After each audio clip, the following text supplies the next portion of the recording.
Hej! Välkomna på Svenska institutet. Pour cette saison consacrée à la danse, l'Institut Suédois vous invite à la découverte de deux mouvements qui ont bousculé les normes du 5e art et fait trembler celles de la société. Nous partirons tout d'abord à la découverte de la compagnie d'avant-garde des ballets suédois, créée en 1920 et qui fut une véritable vitrine de l'ébullition artistique parisienne de cette époque.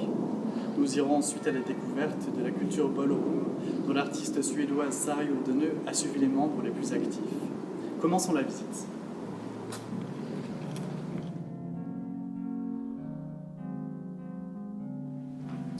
Les ballets suédois naissent de la rencontre entre Rolf de Maré, collectionneur d'art issu de l'une des plus riches familles de Suède, et Jean Berlin, danseur à l'Opéra Royal de Stockholm.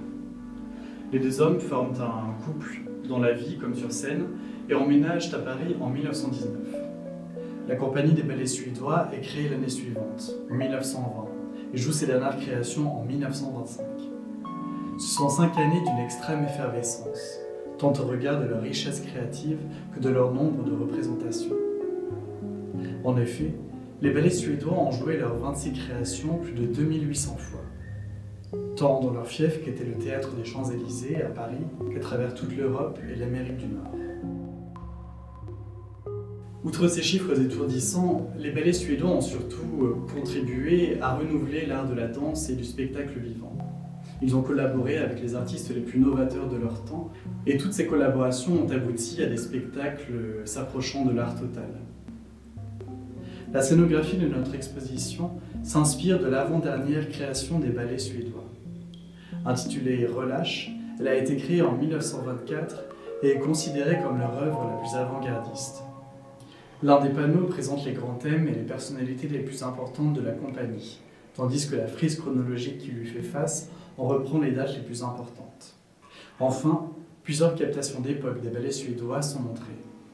Pour les décors, les costumes et la musique, les ballets suédois font appel à quelques compatriotes comme les compositeurs Viking Dahl, Hugo Alfvén ou encore le peintre Niels Dardel. Mais la plupart de leurs collaborateurs sont français, ou du moins établis à Paris.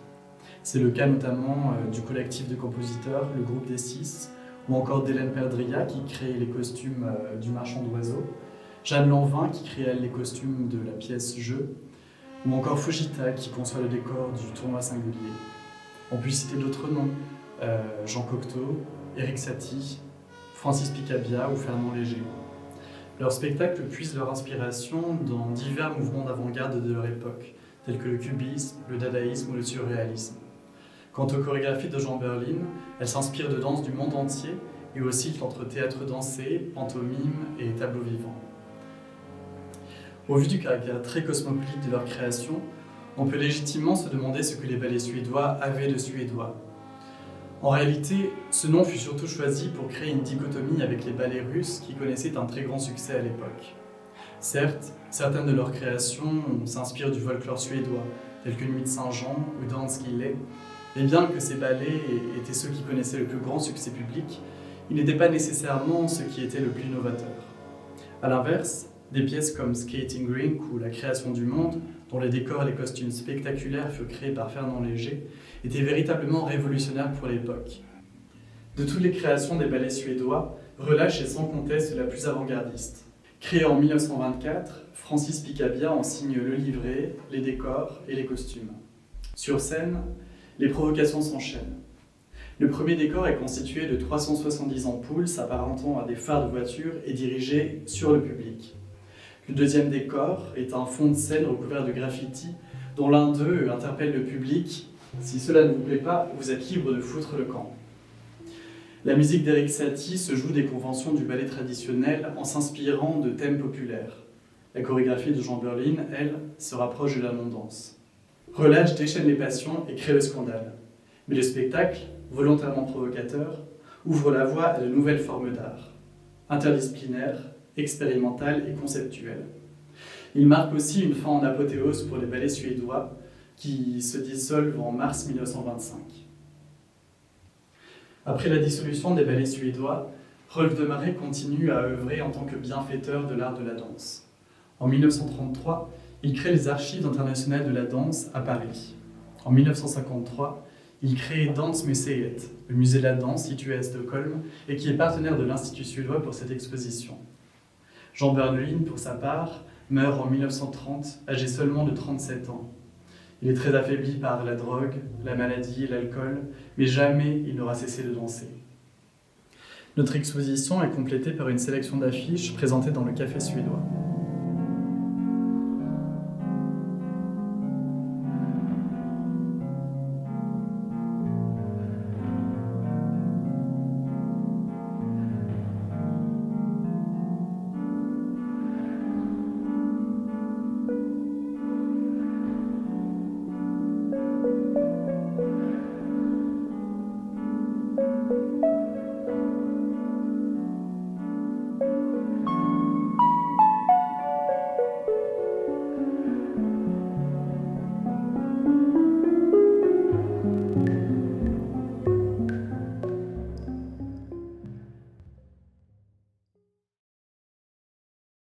Au même moment, un autre phénomène lié à la danse voit le jour, cette fois-ci aux États-Unis.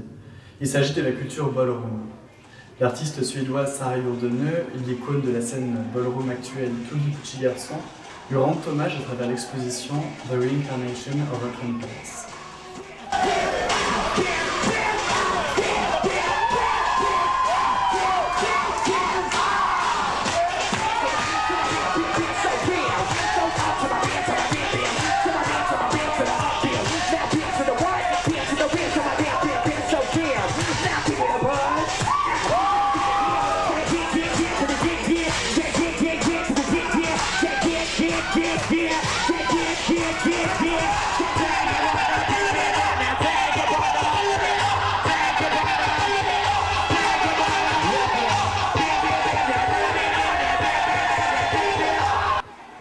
Sarah Jordenö est une artiste, chercheuse et réalisatrice suédoise établie à New York.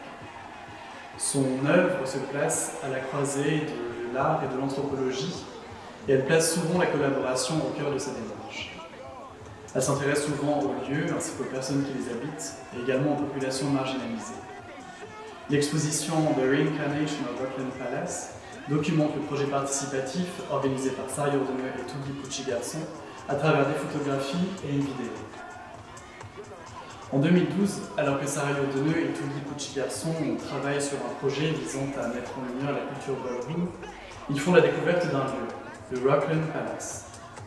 Situé dans le quartier d'Harlem, à New York, il s'agissait de l'un des hauts lieux de la culture afro-américaine des années 20. À cette époque, Harlem connaît une véritable renaissance et devient l'épicentre de la culture noire aux États-Unis. Le Auckland Palace accueille alors des rassemblements politiques, des événements sportifs, des concerts et surtout les premiers drag balls. Ce sont alors des fêtes hautes en couleurs où les participants revêtent des vêtements féminins extravagants et défilent devant un jury dans l'espoir de remporter un trophée. C'est le début du phénomène qui plus tard prendra le nom de culture ballroom. Le bâtiment qui abritait le Auckland Palace a été détruit dans les années 60 et transformé en parking. Aucune plaque commémorative ne célèbre la mémoire du lieu qui a pourtant marqué l'histoire de la culture LGBT. En 2012, Sarah Jordenö et Toogie Pucci Garçon décident de créer un ball rassemblant des centaines de personnes sur les vestiges du lieu. Cet événement est envisagé comme une célébration de la mémoire du Auckland Palace et de la vivacité inaltérée de la culture ballroom. Pour comprendre ce qu'est la culture ballroom, il faut surtout retenir que c'est un phénomène qui a été créé par des personnes queer et trans issues des milieux noirs et latinos dans le but de créer une communauté d'entraide. Il y a donc un aspect social avec notamment des informations dispensées autour de la santé sexuelle ou du sans-abrisme dans ces communautés, mais également un aspect festif avec l'organisation des fameux balls. Il s'agit de rassemblements au cours desquels les membres de la scène ballroom s'affrontent dans des compétitions mêlant danse, défilé et création de costumes. L'une des expressions de la culture ballroom les plus connues du grand public est le voguing, une danse née dans les années 80 et qui s'inspire des poses des magazines de mode en les exagérant à outrance.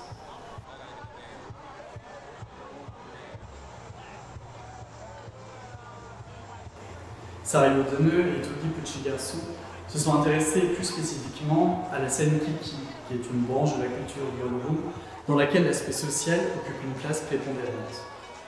Sarah Jordenö a par ailleurs réalisé un documentaire intitulé Kiki, sorti en 2016, que nous avons projeté à l'Institut suédois. Dans ce documentaire, primé dans de nombreux festivals, elle suit 7 des membres principaux de la scène Kiki, dont Twiggy Pucci garçon.